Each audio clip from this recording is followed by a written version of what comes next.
evaluation, and the psychologist may decide that the child needs to see a psychiatrist or the child may need different kinds of support. My wife and I, about 2 years ago, decided to foster a son. Great experience, but about maybe 7 months ago, we had some issues behaviorally in school and at home. But being here has helped our family, has helped our son, and it was a play therapy. He enjoys it, he's thrilled, he looks forward to it. To find that the way she was helping him was relevant to him, and he enjoyed the process. I didn't know places like this existed from the arm of the government, and free of cost, and just the professionalism that existed. And I wonder how many persons have these issues but don't know about the therapeutic center.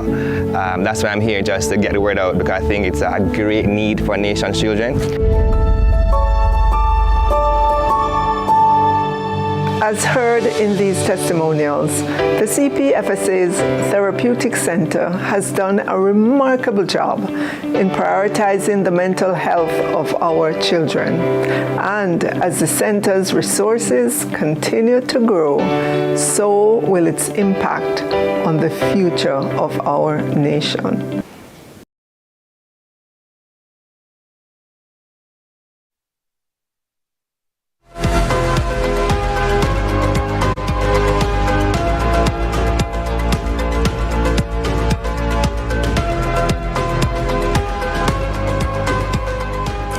It's Friday, June 7, 2024. Welcome to CVM News at Noon. I'm Nika Lewis.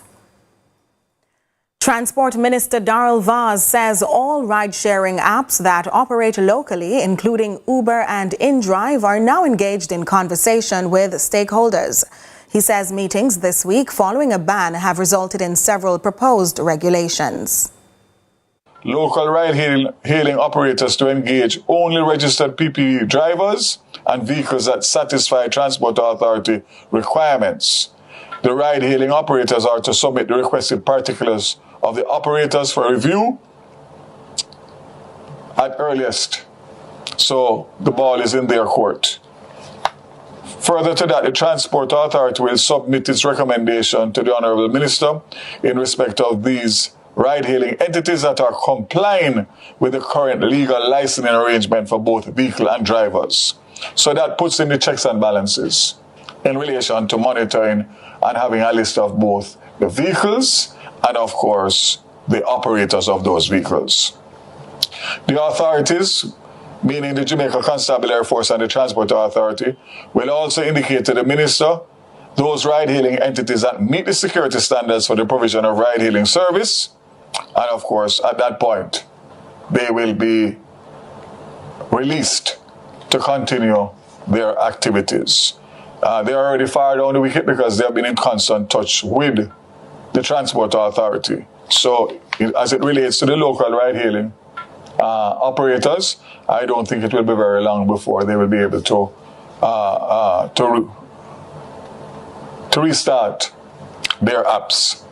As it relates to the international ride-hailing operators, they will be required to register a business in Jamaica and have representatives in Jamaica to engage the Transport Authority and other local authorities. The international ride-hailing operators should engage the Transport Authority to facilitate the vetting of vehicles and operators for fit and proper purposes. The ride-hailing ban still continues to stir debates. On Lead Story, CEO for Ride Jamaica, Dr. Sean Jones, and lecturer at the University of Technology, Dr. Paul Gaynor, gave expert opinion on the ban and what they believe should be the way forward for the taxi companies. In my view, the transport sector is a very important sector for any given country. You know, transportation moves a nation. And if it is that the minister, at the point he made that decision, feels that he's losing control of the transport sector, to the extent that it is resulting in the deaths of citizens, then one has to understand that no measure can be too drastic if you're looking at a situation where you're trying to prevent deaths. The ban has brought this conversation to the fore, and at this point, it has now allowed everyone to come to the table with the ideas that they have. But I'm wondering how exactly the government would actually ban. I mean, I saw a letter to the head of Cable and Wireless informing that that services should be restricted. So I'm hoping that the decision makers look at the stakeholders who have something to offer, here especially, and people like Dr. Jones, and take their suggestions into account. And let's look at what can happen, what can make us stronger, and not just run away from anything that looks as though you don't want to talk about it. Experts say when the Jamaican Constitution was first developed, it was unique, as it was the first of its kind and at the time of its conception didn't delve too much into the importance of a political opposition, excepting to note they must be involved in consultations if major changes are to occur. It's why former Prime Minister P.J. Patterson is demanding meaningful consultation as the nation considers republic status. He also had this to say about referendum as he addressed stakeholders recently at the UWI Mona Faculty of Law. If a referendum is held where there is not a 2/3 majority from the Senate, it can't be changed by a simple majority in the referendum. It has to be done by 2/3 majority in the referendum. And please bear in mind that no political party in its heyday, no matter the sweep, has ever won 2/3 of the vote of the electorate. Meanwhile, the statesman reasons when the Constitution was first drafted, the Director of Public Prosecutions, DPP, was not made answerable to anyone. It's why Mr. Patterson says an age limit was inserted into the document, adding the now contentious age limit had nothing to do with the Pensions Act. It came from a very simple view. The aphorism of Lord Acton, power tends to corrupt, and absolute power corrupts absolutely. And since the DPP was accountable to no one, the tenure was determined by an age limit. And if an extension were to be granted, although the appointment is by the Public Service Commission, as is the Auditor General, in that case, it has to be done by the Prime Minister in consultation with the Leader of the Opposition. While speaking this morning on Sunrise, manager of the Boscobel Fish Sanctuary stepped in to share the state of Jamaica's marine ecosystem and how citizens can help preserve the state of Jamaica's coral reefs. What we can do in terms of mitigation and adaptation, we can try to reduce our negative impacts, such as our carbon footprint on the environment, because we know that carbon dioxide in our environment is damaging. A lot of the practices that we partake in are not conducive to the health of the environment, and so we would want to change that. But as I said before, it starts with education and building awareness, and so that's the route we're taking. What we can do is actually educate ourselves, learn, go out to our community meetings that are being held, partake in environmental programs, little things that will aid the environment. Don't keep it to ourselves, don't gatekeep.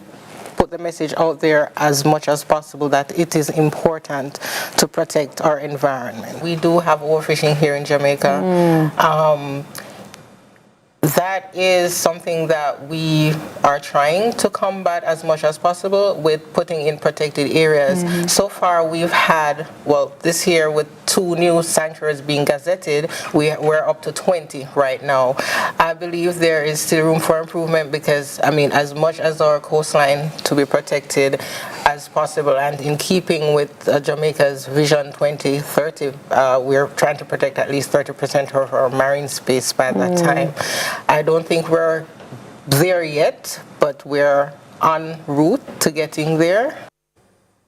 With that, we take a break. More after these.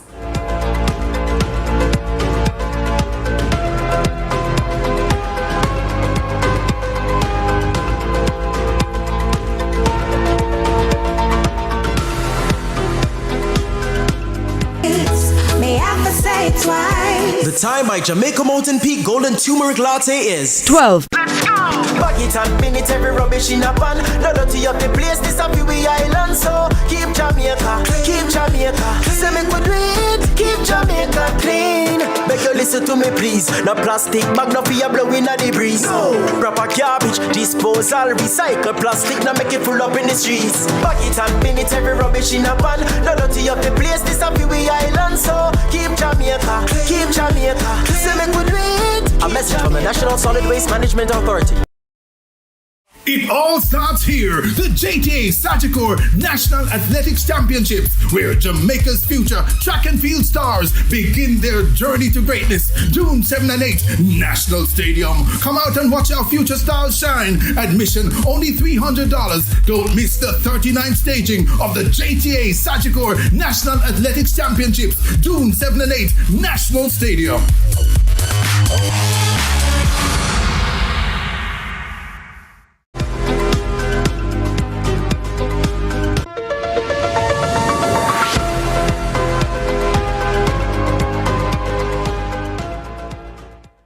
Welcome back to CVM News at Noon. It's time for our discussion segment. Now, June is Men's Mental Health Awareness Month.